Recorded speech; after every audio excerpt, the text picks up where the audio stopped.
You're born in Rome, some years before a guy named Jesus is born in Bethlehem. You're not just another baby swaddled in wool, you're imperial blood, which means you don't just belong to your mother or even your father. You belong to Rome.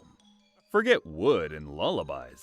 Your crib is carved marble, guarded night and day by slaves who'd rather die than let a fly perch on you. Senators and generals visit to pinch your cheeks and mutter prayers, not because they love you, but because someday you might decide if they live or die. Your father is the emperor, which means every morning you wake up inside a palace that's both a gilded nursery and a cage. The Praetorian Guard, those polished thugs in armor, don't protect you from danger. They remind you of it. Every visitor, every banquet, every whispered conversation in the corners of the palace carries the same undertone.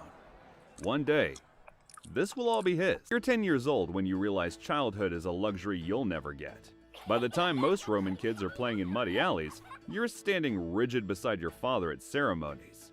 While plebes chase pigs through the street, you're expected to sit still as foreign kings bow to you like you actually matter.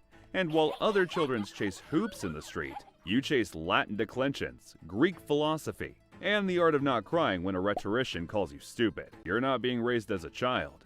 You're being raised as an heir, and tutors swarm you like flies. You're forced to master both Greek and Latin so perfectly that if you mispronounce one syllable, a senator will smirk and scribble it in the margins of history. This is a rehearsal, and the audience is restless.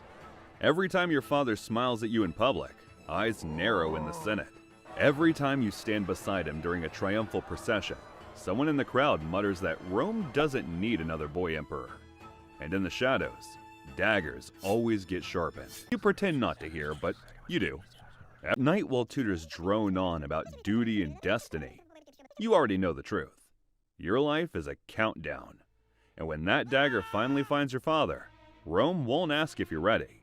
They'll shove the purple cloak onto your shoulders and call you emperor. Childhood ends with an assassination.